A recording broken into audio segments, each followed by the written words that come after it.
As Matthew McConaughey says, all right, all right, all right. End of week 1. How did you do? It's okay. If you're watching this video, you did great because you stuck with it. Or at least you opened this email, which is progress. So keep it up. Now, the first thing you want to do is turn to your weekly check-in page in your planner, or tap to it, I guess. If this is the first time that you've looked at this page, you might be panicking a little. You might be like, wait, what, April? You didn't tell me that I was supposed to be having 20 grams of protein and less than 15 grams of carbs per meal. You didn't tell me that I wasn't supposed to be drinking my calories. Like, I'm not going to be able to check any of these boxes. It's okay, relax. This is not a pop quiz to check if you've actually read the possible diet. Although if you have read it, you know that these are guidelines that I'm going to be checking in on. But anyway, this week's check-in is different from the other check-ins because all we're trying to do is establish a baseline so that next week you can get traction and you can see your progress has improved. Week 1 is going to document where you are starting. So if you're starting with a gold star in every box every day of the week, you really wouldn't need this diet because you'd be kicking ass on the weight loss front. And you would have already mastered all 5 habits. So you probably wouldn't need to lose any weight. So just relax. It's okay. You're fine. Just check the boxes honestly and don't beat yourself up. You've only been doing this a week. Remember what I said? Nobody is like Simone Biles right out the gate. You're not going to be an all-star overnight. Even Carrie Strug was like just trying to hold a handstand on her first day of gymnastics, I'm sure. If you're having trouble, I want you to picture Venus and Serena just maybe like missing the ball or like stumbling across the court. That's okay. That's you right now. It's all right. That's what the 3 boxes underneath are. What's working? What worked for you this week? How can you do better next week? So start out with what's working. Did you find a salad that you could tolerate eating once a week? Did you find 2 salads that you could tolerate eating once a week? That'd be great. Was eating 2 cups of veggies as hard as you thought it would be? Was it easier for you to practice your habits this week and stay on track than you thought it would be? Next, I want you to talk about what's not working. Did you find out that the salad greens that you bought go bad in 2 days and then you had to go back to the store and get more? Did you not have as much time to meal prep as you thought? Did you figure out that watching the Great British Baking Show when you're hungry just makes you want to eat cupcakes? Take notes. Take notes on whatever made it harder for you to practice these habits this week. This one habit 6 different ways this week. Think about how can you do better next week. Can you plan your grocery shopping so that your veggies don't go bad? Can you stop trying to make everything from scratch and just buy pre-roasted rotisserie chickens? What can you do next week to set yourself up for success?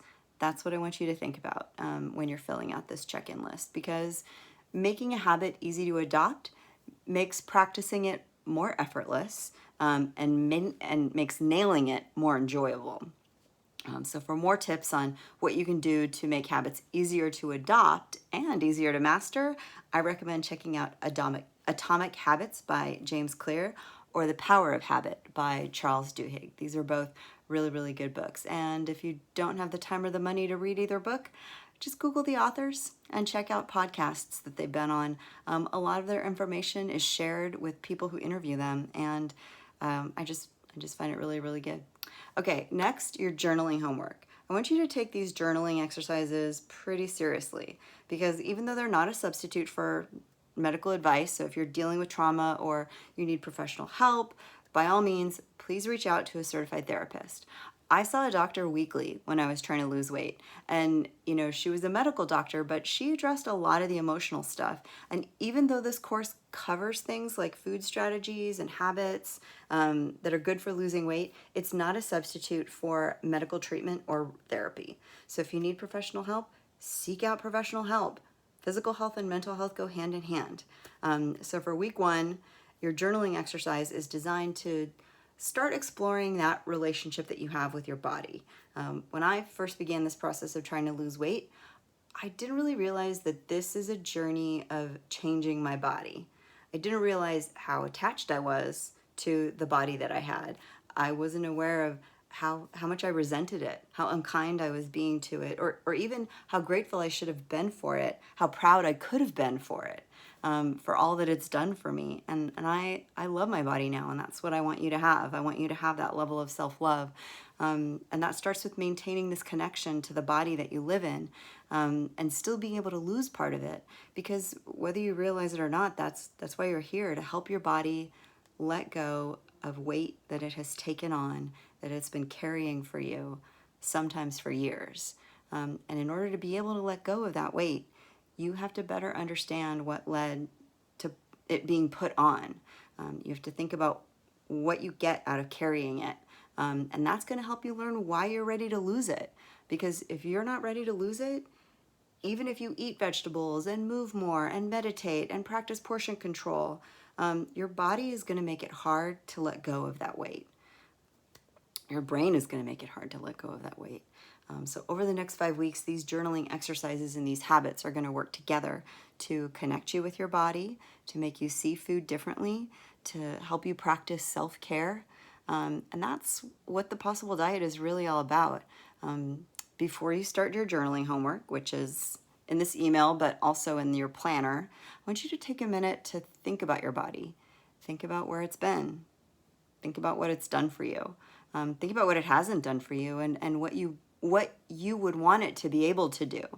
Because visualizing where you want to be can sometimes be discouraging. It feels like a dig to China sometimes, and that's because we separate ourselves from our goal. We imagine our head on somebody else's body instead of thinking about how we would feel in our own body if our own body was healthier. Think about how it would feel not to look in the mirror and see your head on somebody else's body, but to feel comfortable in a chair, to zip up a dress or a pair of pants, without sucking in. How would it feel to take the stairs and not be out of breath? I want you to use your imagination when you complete the journaling assignment, and I want you to focus not on how you imagine your body would look in the mirror, but how it would feel, about how it looked, how you would feel moving in a healthier incarnation of your body. And this might be easy for you if you were fitter once upon a time. Try to remember how that felt, and try to remember what it would feel like if you had that same level of fitness now. Not if you had a time machine, but that same level of fitness, that same feeling in your body.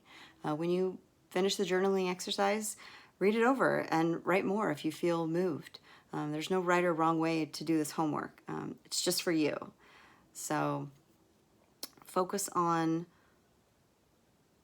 the connection that you have with your body, the disconnection that you have with your body, and what it felt like the last time that you were comfortable living in it. This is the only body that you're going to have for the rest of your life. I don't think science is going to crack that nut in my lifetime. So I want you to love it. I want you to take care of it. And it's okay if you're not there yet. We're going to work on that. We're going to practice, right? Just like we practiced eating more vegetables this week. And you're going to practice eating more vegetables next week, and the week after that, and the week after that. But I'll be back tomorrow for week 2 and your week 2 habit. So thank you very much, and good luck. Thanks.